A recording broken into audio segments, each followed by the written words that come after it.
नमस्कार, जी बिजनेस की इस खास पेशकश में आपका स्वागत है। हम अनिल जी के साथ डिस्कस कर रहे हैं क्या बाजार का बॉटम बन गया है।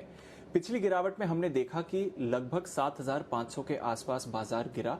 उसके बाद एक शानदार रिकवरी भी आई निचले स्तरों से। अप्रैल का महीना काफी अच्छा रहा, वापस 9,900 के आसपास आ गया निफ्टी। बाजार में एक शानदार तेजी रही अप्रैल के महीने पे। पर जो अब सवाल बनता है ट्रेडर्स के लिए, निवेशकों के लिए, फंडामेंटल इन्वेस्टर्स के लिए कि क्या 7,500 पर बाजार का बॉटम बन चुका है? क्या ये एक अच्छा सपोर्ट रहेगा? ना कि जितनी भी खराब खबरें आए या फिर इसके ज्यादा गिरावट आए, या फिर यहां से भी नीचे जाने की इस समय आशंका है। इसी पर हम खास बातचीत करने वाले हैं जी बिजनेस के मैनेजिंग एडिटर अनिल सिंघवी के साथ। अनिल जी के साथ पूरी रिसर्च तैयार है। अनिल जी ने काफी सारे सवालों के आपको जवाब देने की कोशिश करी है, हर सिनेरियो को एनालाइज किया है। तो हमने इस कॉन्वर्सेशन को 4 भागों में तोड़ दिया है। पहली बात करेंगे कि अनिल जी से समझेंगे कि बाजार के बॉटम बनने के क्या संकेत होते हैं। दूसरी बात समझेंगे कि बॉटम ना बनने का रिस्क क्या है इस समय। तीसरी बात यह है कि बाजार के जो फंडामेंटल नजरिया है, ये तो हम लेवल्स की बात कर रहे हैं, पर जो फंडामेंटल नजरिया है आगे जाकर वो कैसा रहेगा। और आखिर में जानेंगे कि अनिल जी की क्या बाजार की समझ है इस समय, यहां से अनिल जी कैसे देख रहे हैं बाजार का मूवमेंट क्या रहेगा। एडिटर्स टेक अनिल जी से समझेंगे। तो अनिल जी, जो सबसे बड़ी बात बन रही है और हमारे सारे दर्शक ये जानना चाहते हैं, पिछले कई दिनों से उनके कमेंट्स भी आ रहे हैं कि बाजार में जो पिछले दिनों की जो रिकवरी आई थी, यहां से ये संकेत मान लें कि बॉटम तो बन गया है। आगे जाके जैसा भी हो, जो 7,500 का स्तर था उसके नीचे जाने की संभावना कम है। देखिए दीप, जो हमने रिसर्च की थी कि बाजार का बॉटम कब और कैसे, उसमें हमने 3 फॉर्मूला दिए थे और मैं ये बताना चाहता हूँ कि वो तीनों के तीनों फॉर्मूला सेटिस्फाई हो चुके हैं बॉटम बनने के लिहाज से, राइट। तो पहला फॉर्मूला ये था कि बॉटम बनने की पहली कंडीशन ये कि बाजार जो भी लो बनाए उससे 5% ऊपर ट्रेड करना चाहिए। तो 7,610 का क्लोजिंग लो बनाया, उससे 5% ऊपर हम काफ़ी 5 के अब तो 30% ऊपर ट्रेड कर रहे हैं। दूसरी कंडीशन ये थी कि भाई जब भी 5% ऊपर ट्रेड करना शुरू करें, अगले नो ट्रेडिंग सेशन में किसी भी एक दिन 10% ऊपर बंद होना चाहिए। वो कंडीशन भी हमने पूरी की। तीसरी कंडीशन ये थी कि जब 10% ऊपर बंद हो जाए तो उसके बाद बचे हुए ट्रेडिंग सेशन, जो भी नो ट्रेडिंग सेशन में बचे हुए सेशंस हैं, उनमें हमेशा वो 10% के ऊपर ही बंद होना चाहिए। ये कंडीशन भी हमने पूरी कर ली। और चौथी कंडीशन ये थी कि इन 9 दिनों में ज्यादा से ज्यादा 3 नेगेटिव क्लोजिंग बाजार ले सकता है, इससे ज्यादा नहीं। और वो कंडीशन भी हमने पूरी कर ली। ये कंडीशन न सिर्फ 9 दिनों पर पूरी की है दीप, बल्कि 10 और 11 दिनों पर भी हमने पूरी की है। तो 11 दिनों में सिर्फ 3 नेगेटिव क्लोज मिली है, 10% के ऊपर बाजार बंद होने में कामयाब रहा है। तो जो फॉर्मूला है, उस फॉर्मूला के हिसाब से 7,610 पर जो बाजार बंद हुआ है 24 मार्च को, वो बाजार का बॉटम बन चुका है। और इस फॉर्मूला के बेसिस पर मैं थोड़ा सा और आपको डिटेल में बताऊं। ये फॉर्मूला मैंने 2000 और 2008 ये 2 मंदियों को ध्यान में रखकर किया है, क्योंकि उससे पहले कि ऐसे हम बहुत पीछे जाएंगे तो शायद बहुत कॉम्प्लिकेटेड हो जाएगा। तो हमारे आंखों के सामने जो पिछले 20 साल में 2 बड़ी मंदी हुई है, जो कि अभी की मंदी से बड़ी रही है। अभी हमने 38% करेक्शन देखा है ऊपर से, तो 38% से ज्यादा की 50% और 61% की मंदी जो हुई है, उनको हमने फोकस किया है, ठीक है। अब इन 2 मंदियों में जो हुआ है उसमें हमने टोटल मिलाकर बेस और बॉटम फॉर्मेशन के लिए अलग अलग कॉम्बिनेशन बनाए। कुल मिला के हमने 609 मौके ऐसे देखे जहां बाजार बेस और बॉटम बनाने की कोशिश कर रहा है। तो ये जो फॉर्मूला हमने आपको बताया है, ये फॉर्मूला 609 मौकों पर हमने लगाकर देखा और उसमें 93% टाइम ये फॉर्मूला सक्सेसफुल हुआ है। 7% टाइम ऐसा हुआ है कि सपोज समझिए कि 3 बार नेगेटिव क्लोज हो, 3 बार से कम नेगेटिव क्लोज हुआ तो भी बॉटम नहीं बना, या एक आध बार आपकी क्लोजिंग 10% के नीचे हो गई तब भी बॉटम बन गया। तो ये 7% वाला एक आप ये कह सकते हैं कि रिस्क फैक्टर है। लेकिन 93%, और वो भी हमने ये सैंपल साइज छोटी नहीं रखी है, 609 मौके, 609 कम नहीं होते। तो 609 बार जो हमने इस फॉर्मूले का अप्लाई किया अलग अलग वक्त 2000 और 2008 में, उसमें 93% मामलों में ये इसमें एक बार फिट हो गया। एक और चीज, अब जो 7% टाइम ये फॉर्मूला फेल हुआ है कि ये सारे फॉर्मूला की कंडीशन सेटिस्फाई करते हुए भी बाजार बॉटम नहीं बना, तो फिर हमने कहा कि क्या ऐसा इस बार भी हो सकता है? बिल्कुल संभव है। आपको कैसे पता चलेगा कि आप 93% में है या 7% में? तो हम मानकर चलें कि चलिए हम 7% में कि इस बार फॉर्मूला फेल हो जाए, भगवान न करे। तो फिर क्या? तो ऐसी सिचुएशन में एक और हमने चीज देखी कि बॉटम से हाईएस्ट क्लोजिंग कितनी मिली है। तो मंदी के दौरान जो हाईएस्ट क्लोजिंग हुई है साल 2000 में मिली थी करीबन 25% की, साल 2008 में मिली थी करीबन 21% की। इस बार जो हाईएस्ट क्लोजिंग मिली 29.5% की। तो पहले जब भी ये 7% बार फॉर्मूला फेल हुआ है, लेकिन उतनी ऊपर की क्लोजिंग नहीं मिली। तो ये क्लोजिंग पूरा कॉन्फिडेंस दे रही है कि बाजार बॉटम बना चुका है फॉर्मूला के हिसाब से। तो 2008 में और 2000 में इतनी ऊंची क्लोजिंग 30% के आसपास की आपको तभी मिली जब बॉटम बन गया। तो इस लिहाज से जो डिटेल स्टडी और रिसर्च हमने की और जो फॉर्मूला हमने निकाला उस हिसाब से बाजार का बॉटम बन चुका है। ये फॉर्मूला के बेसिस पर आप कह सकते हैं, रिस्क अपनी जगह है, लेकिन ये बॉटम बन चुका है, ये फॉर्मूला बता रहा है। चलिए, तो ये एक बहुत बड़ी बात जो अनिल जी ने कही है कि रिसर्च के हिसाब से अगर आप देखें तो बॉटम बन चुका है। तो ऐसा आप भरोसा रख सकते हैं कि 7,500 पर बाजार का बॉटम इस समय तो निश्चित लग रहा है। पर अनिल जी, जैसा आप और मैं रोज डिस्कस करते हैं कि ये एक अलग तरह की क्राइसिस है। अब तक की जो क्राइसिस बाजार में थी वो फाइनेंशियल थी, ये हेल्थ क्राइसिस ज्यादा है। तो अगर 1% का भी रिस्क लें सर कि शायद 7,500 पर बॉटम नहीं है, तो फिर किन वजहों से ऐसा लग सकता है कि शायद ये बॉटम नहीं है? रिस्क क्या है इस समय बाजार के लिए? ये अच्छा सवाल है दीप, और इसको भी हमें पूरी तरह से फोकस करके पढ़ाई कर लेनी चाहिए। ऑफ कोर्स सारे डेटा, सारे सिम्टम्स आपको ये बता रहे हैं कि 7,610 24 मार्च बॉटम डन। लेकिन रिस्क क्या हो सकती है? क्योंकि हर एक फॉल किसी पिछले फॉल से अलग होता है, हर एक गिरावट की वजह अलग होती है, हर एक गिरावट का तरीका अलग होता है, और ऐसे में हमें चांस लेना है या नहीं लेना है। पहली चीज, ये फॉर्मूला 7% बार लागू नहीं हुआ। हमने 609 मौकों पर लगाया, उसमें से 7% मौके ऐसे थे, 93% फॉर्मूला सही हुआ, 7% नहीं हुआ। तो आप 100% कभी भी एकदम ये नहीं कह सकते कि नहीं बन ही गया। तो ये हो सकता है इस बार हम उन 7% में शामिल ना हो, और हो सकता है शामिल भी हो। तो एक वो कहते हैं कि 3 सिग्मा डेविएशन वाली रिस्क हमेशा रहती है, तो वो रिस्क हमेशा रहती है। लेकिन आप प्रोबेबिलिटी के गेम में आप हाईएस्ट और हायर प्रोबेबिलिटी के साथ जाना चाहते हैं। तो हायर प्रोबेबिलिटी ये कि 93% मामलों में ये लग रहा है कि बॉटम बन चुका है, तो उस लिहाज से बन चुका है। लेकिन भगवान न करे अगर आप 7% वाले में आए तो एक छोटी रिस्क वो है ही। दूसरी रिस्क क्या है, वो बड़ी इंटरेस्टिंग है दीप। इस बार हम 38% गिरे, ठीक है, जबकि 2000 और 2008 में 38% से ज्यादा गिरे थे, ठीक है। लेकिन 38% टॉप से गिरने में हमने कितना वक्त लगाया है, इसको हमने कैलकुलेट किया। साल 2000 में 38% गिरने में हमें लगा 291 ट्रेडिंग सेशन, मतलब कि एक साल से ज्यादा। उस हिसाब से देखिए तो साल 2008 में हमें समय लगा कम, 119 ट्रेडिंग सेशन, और इस बार हमें 38% गिरने में लगे सिर्फ 49 ट्रेडिंग सेशन। 49 ट्रेडिंग सेशन में हम 12,432 से 7,610 तक आ गए नीचे की तरफ। तो 38% आने में हमने इस बार वक्त ज्यादा नहीं लगाया, स्पीड से आए। अब इस स्पीड से आने में एक चीज फेवरेबल ये है कि भाई जितना टाइम हमने 2000 में लगाया था उतना 2008 में थोड़ी लगाया, और जितना 2008 में लगाया था उतना 2020 में थोड़ी लगाएंगे। उस लिहाज से तो आप माने तो बिल्कुल मानना चाहिए बॉटम बन गया। लेकिन दूसरी तरफ एक चीज और है, वो ये कि पहले उस समय 2000 में तो एल्गो ट्रेडिंग थी नहीं, 2008 में मशीन बेस्ड ट्रेडिंग नहीं के बराबर थी, या नहीं थी एक तरह से कह सकते हैं। 2020 में एल्गो ट्रेडिंग बहुत है, तो इमोशंस नहीं है, मशीन है, फॉर्मूला है, इसलिए बहुत फास्ट हो रहा है। तो 38 ट्रेडिंग सेशन की गिरावट में बहुत कम समय लगा है, ये इंटरेस्टिंग है दीप इस बार की गिरावट में। तो हम ये कह सकते हैं कि गिरावट के मामले में हम बहुत फास्ट होते जा रहे हैं इस वक्त मार्केट में।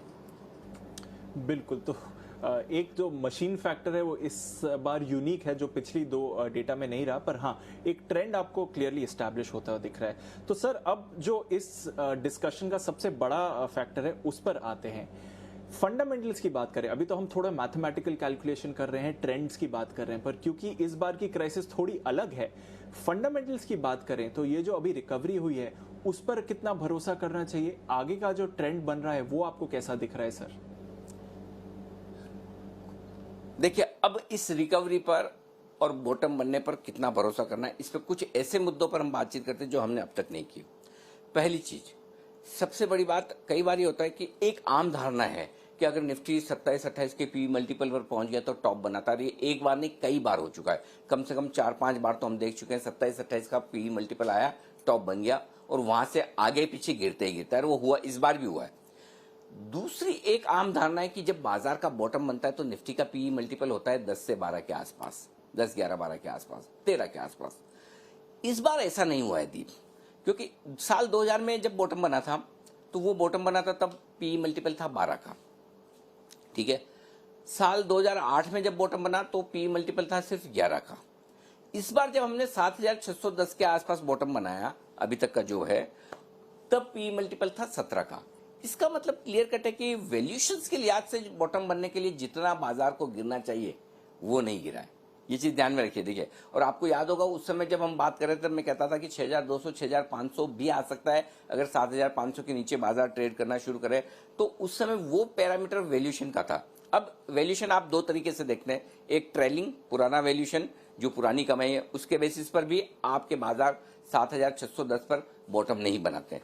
फॉरवर्ड पी सब्जेक्टिव हो सकता है कि आगे का वैल्यूएशन आप कितना देंगे, कितनी कमाई गिनेंगे, और खासतौर से इस तरह के लॉकडाउन वाले मामलों में तो आपको अगले साल की कमाई का अंदाजा लगाना मुश्किल काम है। नहीं तो मैं आपको फॉरवर्ड पी की भी बात करता, और आमतौर में मिड कैप स्मॉल कैप शेयरों में बॉटम बनता है दीप जब 3 या 4 का पी मल्टीपल हो जाए। अब भी 11-12 के पी मल्टीपल पर, 10 के पी मल्टीपल पर mid cap small cap share trade कर रहे हैं। इसका मतलब क्लियर कट है कि अभी फंडामेंटली बाजार का बॉटम बनने में वक्त है, नहीं बना है। तो वैल्यूएशंस के लिहाज से अभी भी दिक्कत है। और दूसरी चीज है कि अगर आप फॉरवर्ड पी के हिसाब से आगे आने वाले साल की कमाई के हिसाब से बॉटम बनने के लिए सोच रहे हैं, तब तो वक्त और भी ज्यादा है। पिछले साल की कमाई के बेसिस पर भी अभी बॉटम नहीं बना है। 7610 की मैं बात कर रहा हूं, मैं 9500 की निफ्टी की बात नहीं कर रहा हूं, वहां बॉटम नहीं बना है। और अगले साल की कमाई के बेसिस पर देखेंगे तो और नीचे की रिस्क भी खुल जाती। तो पहली चीज फंडामेंटल व्यू में यह है कि बॉटम नहीं बना है फंडामेंटल्स वैल्यूएशंस के हिसाब से। अगर आप ऐतिहासिक आंकड़े देखें तो अभी भी वक्त है दीप।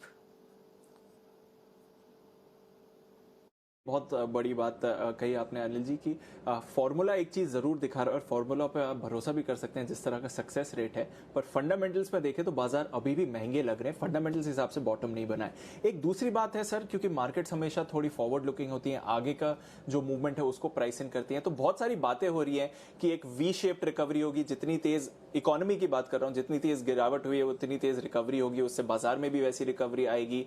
कुछ लोग बोल रहे हैं कि नहीं, थोड़ा टाइम लगेगा लॉकडाउन से बाहर निकलने में, इकोनॉमी इंपैक्ट देखने में।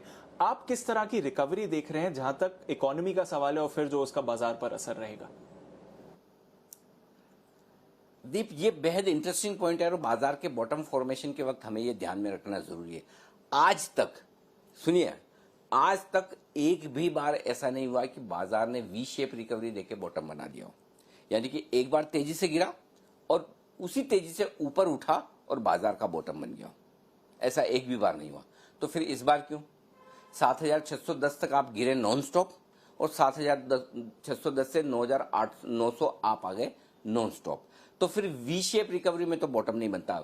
बॉटम बनने के लिए पहली चीज तो डब्ल्यू शेप रिकवरी चाहिए, जिसमें कि आपको एक डबल बॉटम के आसपास का संकेत मिले, डब्ल्यू बनना चाहिए पहली चीज। तो जब तक आपका डबल बॉटम नहीं बना तो आप कैसे मानेंगे कि बॉटम बना है? Point number 1। पॉइंट नंबर 2 जो इंपॉर्टेंट है वो है कि बॉटम बनने की प्रोसेस में हमेशा रिकवरी यू शेप होती है। ऐसा नहीं कि आपने मतलब जल्दबाजी है कि मुझे हाई भी जल्दी बनाना है, लो भी जल्दी बनाना है, मैं 52 वीक हाई भी एक ही साल में बना दूं, 52 वीक लो भी बना दूं एक ही क्वार्टर में, वापस से 52 वीक हाई बना दूं, ऐसा होता नहीं है। तो अभी तक जितने फॉल हुए हैं, स्पेशली 2008 और 2000 का फॉल अगर मैं गिनूं तो हमेशा यू शेप रिकवरी हुई है। अभी हमने जो रिकवरी देखी है वो वी शेप। तो अब इस वी शेप रिकवरी के बाद बाजार का बॉटम बनने के लिए आपको क्या चाहिए? डब्ल्यू शेप रिकवरी, यानी हम गिरे 12,400 से 9,900 तक आए, वापस हमें कहीं कहीं नीचे आना चाहिए। अब वो नीचे आने में हम 8,000 आए, 7,500 आए या उसके नीचे जाएं, ये नहीं पता, लेकिन वहां तक आने के बाद फिर आपका वापस ऊपर जाना चाहिए, तब आपका डब्ल्यू बनेगा। अब डब्ल्यू बनने के बाद आप वक्त बिताएंगे और फिर आपको वो यू बनना चाहिए। धीमे धीमे आराम से बाजार वक्त निकाल रहा है और वो यू शेप रिकवरी जब आती है बाजार में, तब जाके बाजार का बॉटम एकदम कंफर्म होता है। तो इस बार हमने अब डब्ल्यू शेप भी नहीं देखा है, सिर्फ वी शेप देखा है। तो सिर्फ वी शेप के बेसिस पर अगर आप ये मानते कि बाजार का बॉटम बन गया, तो ये आप जल्दबाजी कर रहे हैं, गलती कर रहे हैं।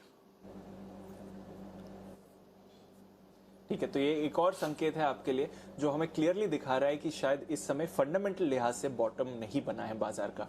अब अनिल जी, मैं आपसे एक सवाल पूछता हूं जो शायद मैंने आपसे पिछले 1.5 महीने में नहीं पूछा है, क्योंकि मार्केट की रिकवरी भी वैसे चल रही थी।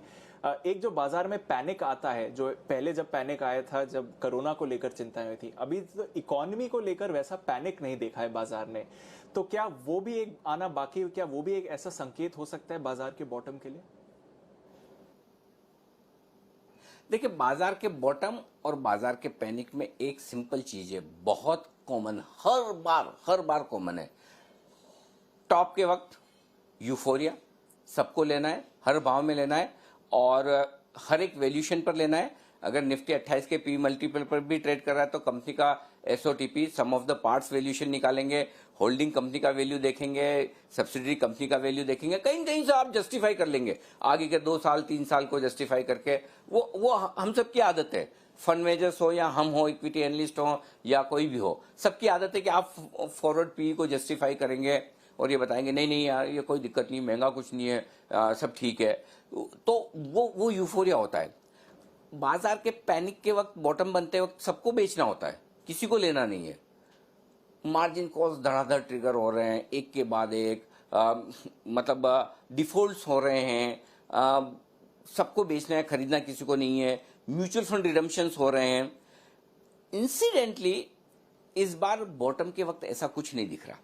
जब हम 7,500 पर पहुंचे तो हाँ, ये जरूर था कि लोग परेशान है, ऐसा नहीं कि परेशान नहीं, आपके पोर्टफोलियो में जो नुकसान होता है, तब भी सवाल क्या आता है? सवाल ये आता है कि कब लेना है।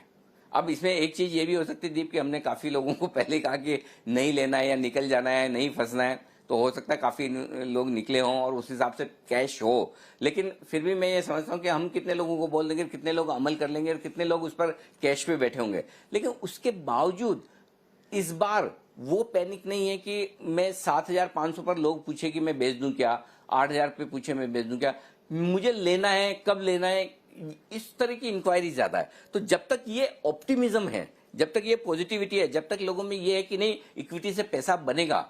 और आप इसके विपरीत देखिए, कोई म्यूचुअल फंड रिडम्पशन आए नहीं मार्च के महीने में, फरवरी के महीने में से जो निकल कर आए। तो ऐसे में एक चीज क्लियर है, लोग अभी भी भरोसा बनाए हुए हैं। वो पैनिक, वो डर, वो मिसिंग है। और जब तक वो नहीं होता तब तक बॉटम बनने का ये संकेत चाहिए।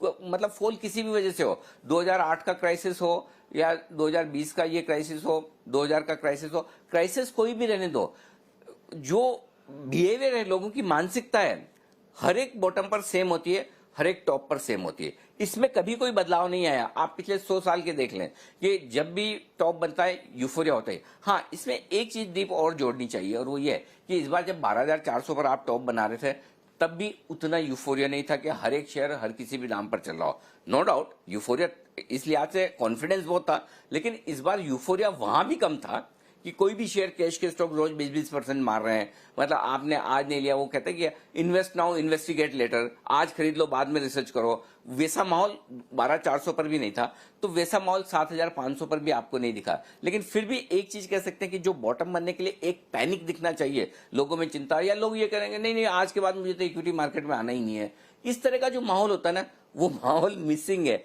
तो उस लिहाज से बॉटम की एक गुंजाइश बचती है अभी भी कि वो माहौल भगवान न करे देखना पड़े, लेकिन वो दिखता है तो बॉटम बनता है। लेकिन उसका एक रीजन ये हो सकता है कि शायद लोगों ने इस बार पोजीशन कम रख ली हो, या फिर 12,400 पर भी उतने बुलिश नहीं थे, तो हो सकता है इस वजह से आपको उतना पैनिक, उतना फियर न दिखे, उतना डर न दिखे, लेकिन जितना दिखना चाहिए वो अभी मिसिंग है।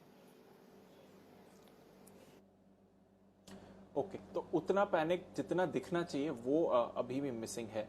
तो फिर अनिल जी, इस डिस्कशन की जो एक आखिरी पड़ाव है, जो सबसे खास बातचीत है, उसकी बात करते हैं। सर, आपकी इस समय बाजार पर क्या राय बन रही है? अब जो हमने पूरा सेटअप देख लिया फॉर्मूला के लिहाज से, पुराने एग्जाम्पल से और फंडामेंटल लिहाज से, उससे पहले एक दो चीजें और मैं बताना चाहता हूँ। क्या राय बन रही है? जी दीप,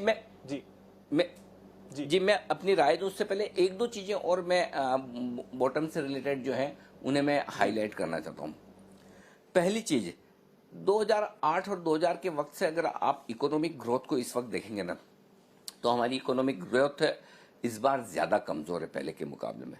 2008 में हमें यह पता था कि बाकी पूरी दुनिया खराब है, हम खराब नहीं है, और वाकई में ऐसा था भी। हम बहुत बाद में खराब हुए, लेकिन इस बार वो सिचुएशन नहीं है। इस बार हम 12,400 के लेवल पर भी स्टिमुलस मांग रहे थे कि ऑटो के लिए पैकेज चाहिए, रियल एस्टेट के लिए पैकेज चाहिए, एमएसएमई के लिए चाहिए, एसएमई के लिए चाहिए, सरकार से पुश चाहिए। तो ग्रोथ को लेकर तो हमारी चिंताएं ऑलरेडी चली रही थी। आपको पता ही है कि ग्रोथ इतने सालों के निचले स्तरों पर चल रही थी। तो इस बार इकोनॉमिक ग्रोथ वाली जो सिचुएशन, जो कंफर्ट है, वो नहीं है। तो उस लिहाज से जब आपके पास ग्रोथ नहीं है तो फिर ये फंडामेंटली मान लेना कि बॉटम बन गया, ये थोड़ा सा जल्दबाजी है। जबकि पहले तो 2000 और 2008 में तो ग्रोथ का कंफर्ट था कि ग्रोथ उतनी बुरी नहीं है। इस बार तो ग्रोथ को लेकर भी चिंताएं, तो इसलिए एक बार और जगह है।